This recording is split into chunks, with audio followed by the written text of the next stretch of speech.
Christmas journeys. We would tempt the fate of winter and lure of the night as my older brother and I would crawl into the old 1948 Plymouth that we called Molly, begin our journey forth on the night of Christmas Eve with our father at the helm.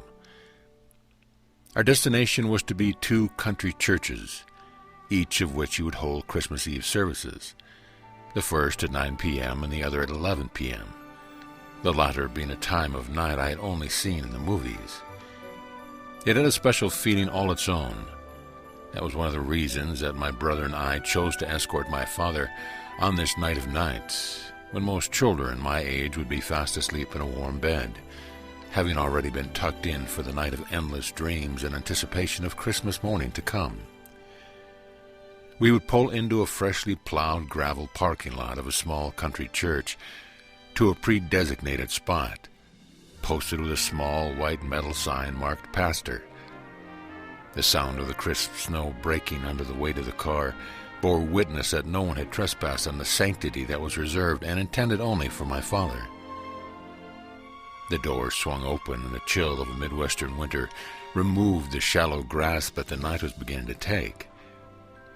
The clarity that the fresh air provided would last only until we reached the comfort and the warmth of the church within. The inside of the church had been transformed into a different world, a world full of Christmas and a world rich with memories. The air was pungent with the aroma of so many fragrances of Christmas. The scent of pine needles filled the church as a 50-foot, or so it seemed, tree towered just to the right of the pulpit. It had been so carefully adorned with handmade decorations from the Sunday school children, and under the tree were overflowed a grand display of presents and candy. This was not some Madison Avenue Christmas present display built to impress the onlookers.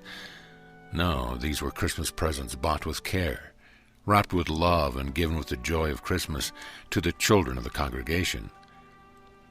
Through the aroma of pine came the scent of casseroles and lefse emanating from the basement as the church wives prepared a post-service feast that was definitely a must-attend for two young gentlemen in the Christmas spirit.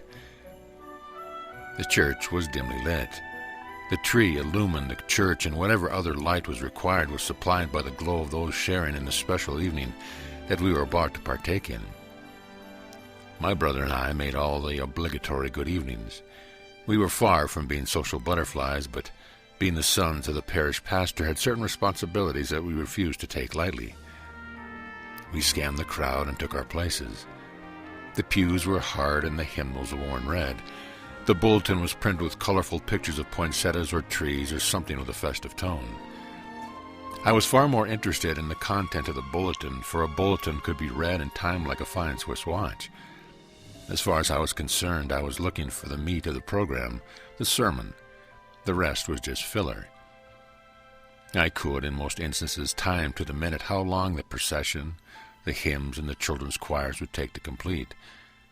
Then it came. The end of the hymn that preceded the sermon.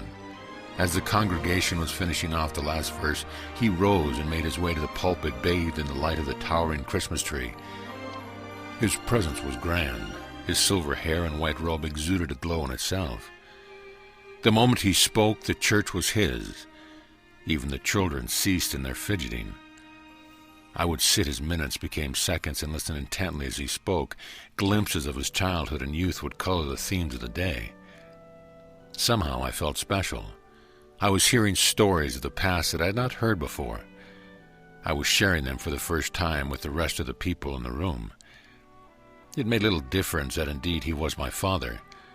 The words reached my ears at the same time as others received them, but to me, they were far more than colorful stories of his youth. They were colors that filled in the watercolor that only he could paint. I would keep my gaze on his as he scanned many but saw only one. It was a special touch he possessed, a charisma that few have. The ability to take the word and make it flesh.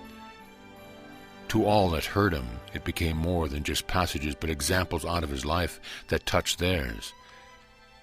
It is a gift that is given, and a gift that is received and shared. But of course, to a little boy surrounded by the joys of Christmas, it was much simpler than that. He was my father, and this was Christmas. and all was as it should be. So be it.